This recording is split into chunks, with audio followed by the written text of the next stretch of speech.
عرب مسلمان ابھی بھی ابابیلوں کا انتظار کر رہے ہیں، اور قسم خدا کی اگر ابابیلیں آ بھی گئیں تو وہ ان کو نہیں، پتھر ہمیں ماریں گی کہ تم لوگوں کا یہ حال ہے۔ فلسطین ہم بچپن سے ہر جمعے میں آزاد کراتے ہیں، ہر عید کے دن آزاد کراتے ہیں، اور اب بوڑھے ہو رہے ہیں۔ 80 لاکھ یہودی ہیں، اور 80 لاکھ تو ہمارے پاس علماء دین ہیں جن کی دعا قبول نہیں ہو رہی۔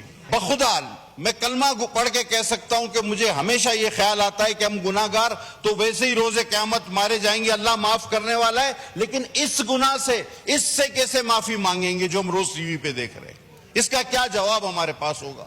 کیا معافی ملے گی؟ یہ ہر روز ہر وقت خیال آتا ہے۔ اس ہاؤس میں اسرائیل کے حق میں تقریر ہوئی ہے اور کہا گیا کہ اسے تسلیم کرو۔ آپ ریکارڈ اٹھا کے دیکھیں، اسماء عدید صاحبہ نے کہا کہ تم لوگوں کو مسئلہ کیا ہے، اسرائیل کو تسلیم نہیں کرتے، اور ساتھ ساتھ یہ بھی کہا ریکارڈ پہ، انہوں نے کہا کہ جب ہم درود بھیجتے ہیں نعوذ باللہ تو ان پہ بھی بھیجتے ہیں، تو جب درود بھیجتے ہو تو ان کو تسلیم کرو۔ لفظ ب لفظ مجھے یاد ہے۔ اب بھٹو صاحب کو تو ساری اسلامی دنیا مانگ رہی تھی، ان کو پھانسی ہو گئی، اب کسی اور کو صرف اسرائیل مانگ رہا ہے، تو میرے خیال میں وہ جس طرح کے حالات ہے تو چھڑا کے بھی لے جائے گا۔ اسی لیے تو اٹھ کے چلے گئے تھے آپ۔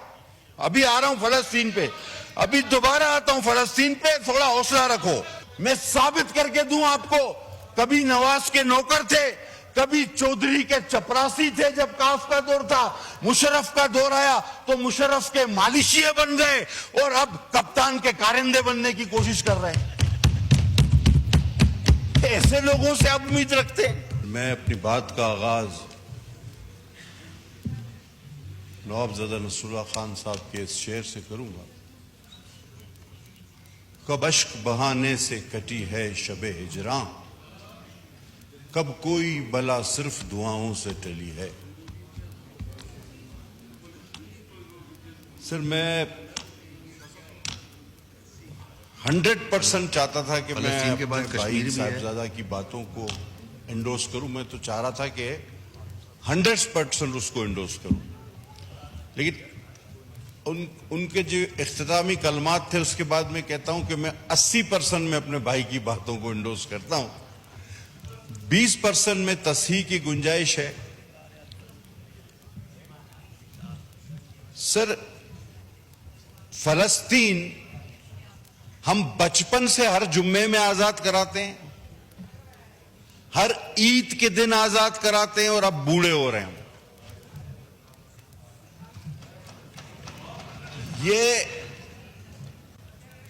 اور سر آپ یقین کریں کہ 80 لاکھ یہودی ہیں، اور 80 لاکھ تو ہمارے پاس علماء دین ہیں جن کی دعا قبول نہیں ہو رہی۔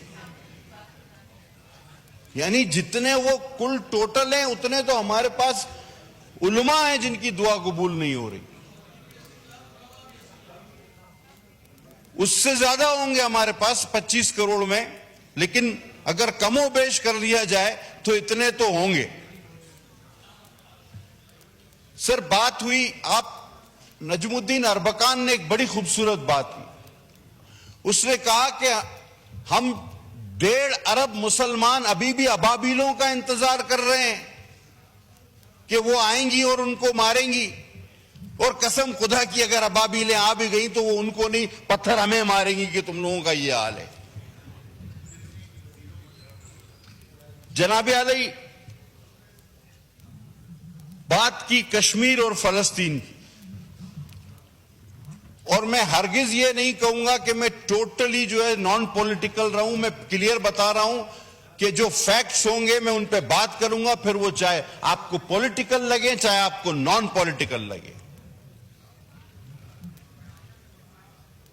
دل و جان سے ہم چاہتے ہیں اور سمجھتے ہیں، بخدال میں کلمہ پڑھ کے کہہ سکتا ہوں کہ مجھے ہمیشہ یہ خیال آتا ہے کہ ہم گناہ گار تو ویسے ہی روز قیامت مارے جائیں گے، اللہ معاف کرنے والا ہے، لیکن اس گناہ سے، اس سے کیسے معافی مانگیں گے جو ہم روز ٹی وی پہ دیکھ رہے ہیں؟ اس کا کیا جواب ہمارے پاس ہوگا؟ کیا معافی ملے گی؟ یہ ہر روز ہر وقت خیال آتا ہے، لیکن ایک بے بسی ہے، ایک بے حسی ہے۔ آج آپ کو صاحبزادہ صاحب اس ایوان کی تاریخ بھی آپ کو میں بتا دوں، 3 بار ایک ایسی چیز ہوئی ہے کہ جس کی مثال کبھی ملتی نہیں۔ وہ کون سی 3 ایسی چیزیں ہیں؟ سر، ایک اس ہاؤس میں اسرائیل کے حق میں تقریر ہوئی ہے اور کہا گیا کہ اسے تسلیم کرو. آپ ریکارڈ اٹھا کے دیکھ لیں وہ کس جماعت اور کس رکن نے کی، اور اس جماعت نے اپنے اس رکن کی کوئی باز پرس نہیں کی، کوئی ایکسپلینیشن اس کو نہیں دیا، نہ اس کو کوئی سسپینڈ کیا، نہ اس پہ کوئی کاروائی کی. That means that was matter of policy. اس ہاؤس میں آپ کہیں گے کہ وہ کون؟ اسما حدید صاحبہ پچھلی اسمبلی میں ہمارے ساتھ تھی. انہوں نے یہاں کھڑے ہو کے تقریر کہا کہ بھئی تم لوگوں کو مسئلہ کیا ہے؟ اپوزیشن والوں کو. ہم اپوزیشن میں تھے، انہوں نے کہا ریکارڈ موجود ہے، آپ اٹھا کے دیکھ لیں نا، ریکارڈ موجود ہے. آپ ریکارڈ اٹھا کے دیکھیں. اسما حدید صاحبہ نے کہا کہ تم لوگوں کو مسئلہ کیا ہے؟ اسرائیل کو تسلیم نہیں کرتے، اور ساتھ ساتھ یہ بھی کہا ریکارڈ پہ، انہوں نے کہا کہ جب ہم درود بیچتے ہیں نعوذ باللہ تو ان پہ بھی بیچتے ہیں، تو جب درود بیچتے ہو تو ان کو تسلیم کرو. لفظ ب لفظ مجھے یاد ہے. اچھا، اب دوسری ایک انوکھی بات آپ کو بتاؤں. اچھا، ایک ہی جماعت ہے کہ جس نے کسی یہودی کے لیے باقاعدہ کیمپین چلائی ہو. اب آپ یہ بھی کہیں میں نہیں پتا. گولڈ سمتھ کا بیٹا صادق خان کے اگینسٹ ایک یہودی کے لیے پولیٹیکل کیمپین کس نے چلائی؟ یہ بھی کوئی دوسری مثال نہیں ملے گی. اب تیسری پہ آتا ہوں.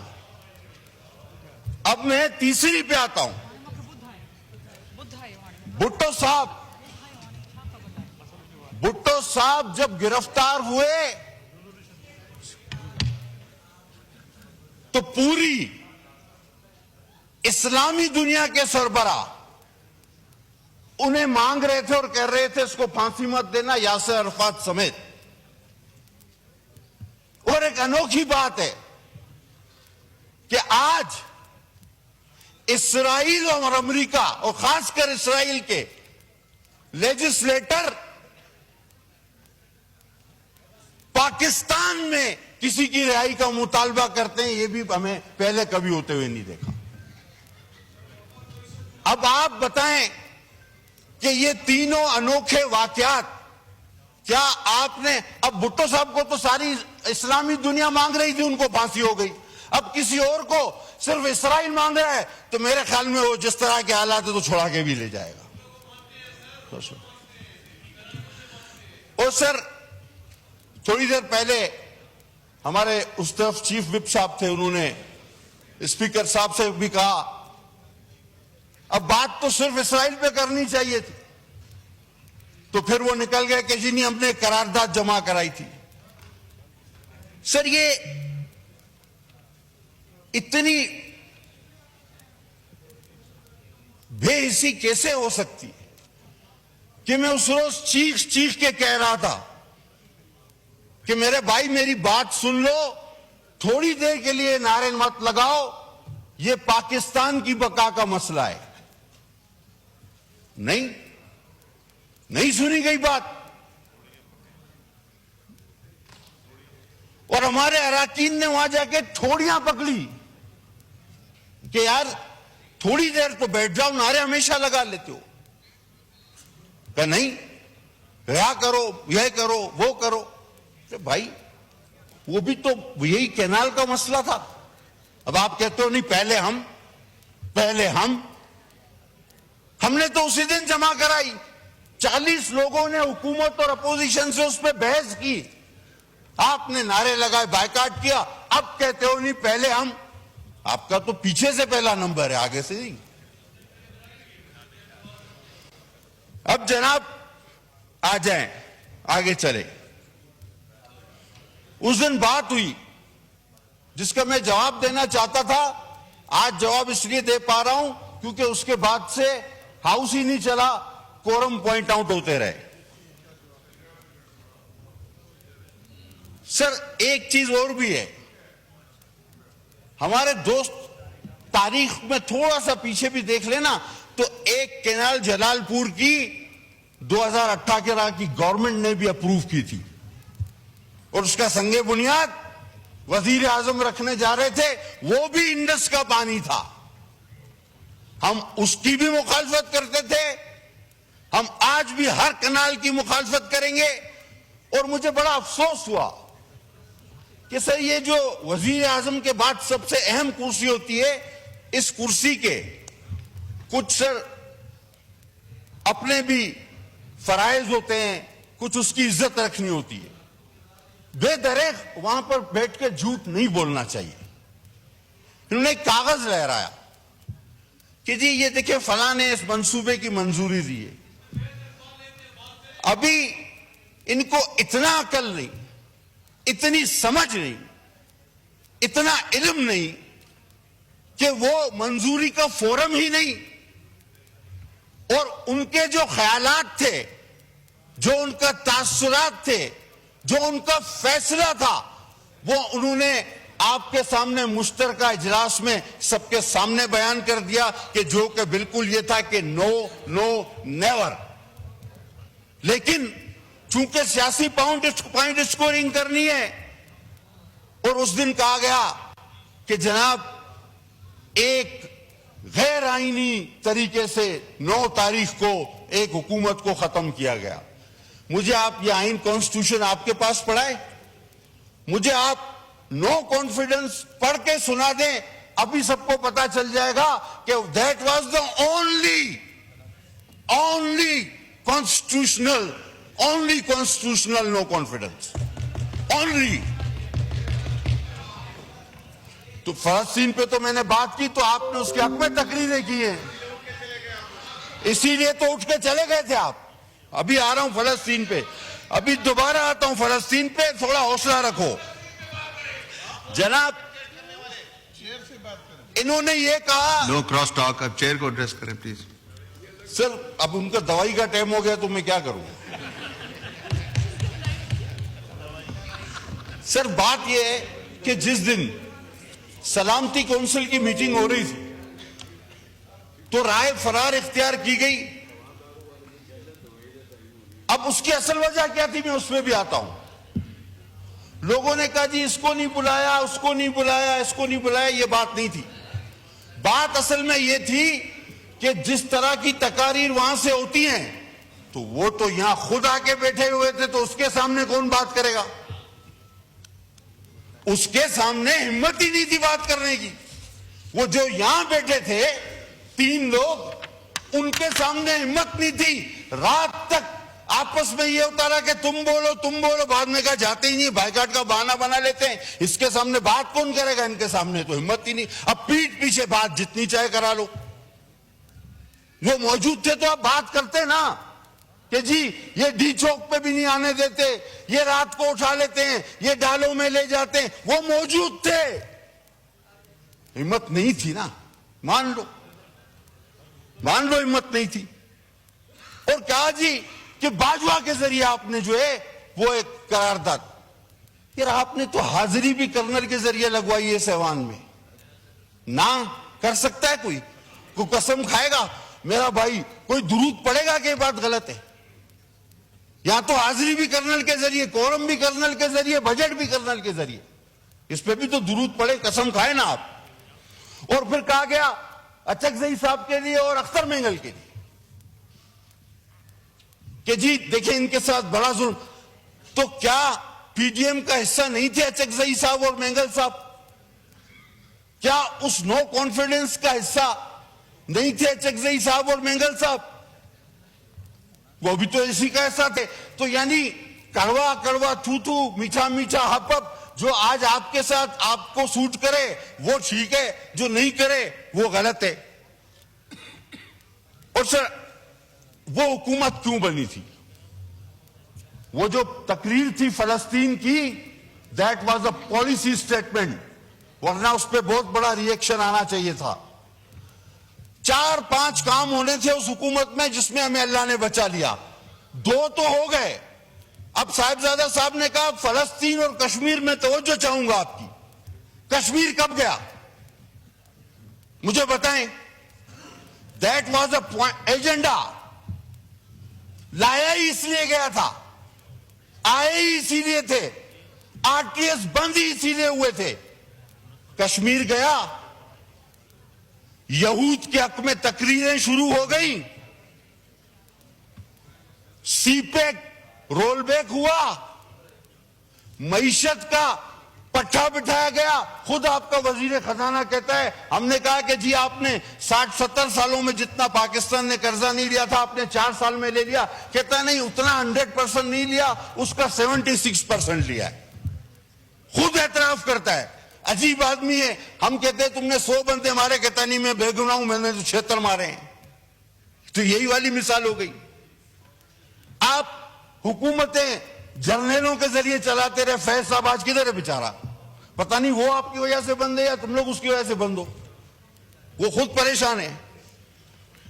اور جو مکہ آپ ہی کے ایک دوست نے کہا تھا لڑائی کے بعد یاد ہے نا صاحب تو اپنے ہی منہ پہ مار لینا چاہیے.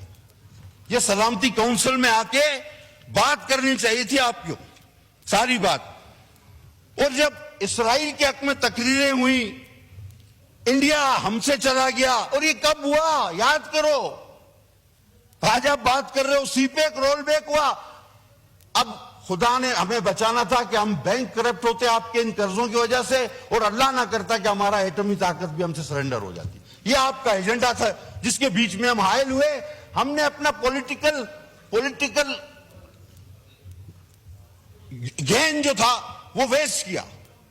حقیقت ہے ہم سیاسی طور پہ آپ کے 4 سال کا وہ سارا گھن کچرا اپنے سر پہ اٹھا کے گھومے, ہم اس میں ہمارا گراف گرا, یہ حقیقت ہے. لیکن ہم نہ کرتے تو آپ انڈیا دے چکے تھے, اسرائیل کے حق میں تقریریں آپ کر چکے تھے, سی پیک آپ رول بیک کر چکے تھے. باقی رہ گیا تھا ایٹم بم اور ایک آدھ ایجنڈا آپ کا اور تھا, اور ٹائم فش. وہ ہم نہیں ہونے دیتے. اسی کی ہم نے قیمت ادا کی. تو جناب آخر میں دیکھیں وفاداریاں جو ہوتی ہیں نا, آپ کہتے ہیں او آئی سی مہاتیر محمد نے بلائی تھی. یار اتنا جلدی بھول گئے. انہی وزیر اعظم نے ملیشیا میں او آئی سی رکھوائی تھی. اینڈ ٹائم پہ ادھر ملیشیا میں رکھوا کے خود نہیں گیا, بھاگ گیا, بولا میں نہیں آ رہا. You turn. اب آپ مہاتیر کی بات کی نا آپ نے, میں آپ کو بھی تاریخ دکھا دیتا ہوں. یہی وزیر اعظم نے کہا تھا کہ او آئی سی وہاں رکھتے ہیں اسلامی. وہ بھٹو تھا, بھٹو. او آئی سی بلانی ہے تو پھر بھٹو چاہیے, اور او آئی سی کے بعد پھانسی بھی لگتی ہے اس کے لیے, پھر بھٹو چاہیے. یہ لوٹو لٹیروں سے کام نہیں چلے گا. آپ کے اسٹیجوں سے جو بول رہے ہیں وہ کبھی نواز کے نوکر تھے, میں ثابت کر کے دوں آپ کو. کبھی نواز کے نوکر تھے, کبھی چودھری کے چپراسی تھے جب کاف کا دور تھا. مشرف کا دور آیا تو مشرف کے مالشیے بن گئے, اور اب کپتان کے کارندے بننے کی کوشش کر رہے ہیں. ایسے لوگوں سے آپ امید رکھتے ہیں. حضور قرارداد لائیں, ہم سپورٹ کریں گے. لفظی طور پہ قراردادیں آتی ہیں, پاس ہو جاتی ہیں, لیکن قول و فعل میں بڑا تضاد ہے. فعل چاہیے, عمل چاہیے. اور عمل جس نے کرنا ہے ہم ان کے ساتھ کھڑے ہیں. پیپلز پارٹی 2 کازز پہ, بھٹو صاحب نے کہا میں نیند میں بھی دھوکہ نہیں کھا سکتا. کشمیر کا فلسطین, یاسر عرفات نے اس ڈکٹیٹر سے خانہ کعبہ میں قسم لی کہ بھٹو کو پھانسی نہیں دینا. اس نے وہ قسم کھا کے مکر گیا, جس کا شاہ فیصل بھی گواہ تھے. وہ او آئی سی کے بعد ہی ہوا تھا سب کچھ, یاد کرو. اس جماعت سے ہم ہیں. ہم نیند میں بھی اس پہ, ہماری جماعت کا مینیفیسٹو اس پہ بیس کرتا ہے کشمیر اور فلسطین پر. ہم اس میں نیند میں بھی دھوکہ نہیں کھا سکتے. آپ نے کیا کیا؟ میں بخدا نہ بھی چاہوں، آپ نے تو لوگوں کو بیوقوف بنایا کہ جی یہ کر دیں گے وہ کر دیں گے، اور پھر ہیلی کاپٹر سے ہی نیچے نہیں اترتے تھے۔ دنیا میں سب سے زیادہ امریکی صدر اتنا ہیلی کاپٹر استعمال نہیں کرتے، آپ گھر اور آفس کے بیچ میں ہیلی کاپٹر سے ہی نہیں اترے۔ 4 سال میں یہ آپ نے ساری تباہی کر دی جو میں نے آپ کو گنا دی کہ کشمیر آپ سے گیا، دوبارہ ریپیٹ کروں گا، بار بار ریپیٹ کروں گا، اسرائیل کے حق میں تقریریں ہوئی، آپ بینک کرپٹ ہونے جا رہے تھے، آپ کا ایٹم بم جا رہا تھا، تو آپ نے کیا کیا؟ انڈے، مرغی، کٹے، جرمنی، جاپان، بھینسیں بیچو، اور وزیر اعظم ہاؤس کی مرسیڈیز بیچو، گاڑی بیچو۔ یہ کیا مذاق تھا؟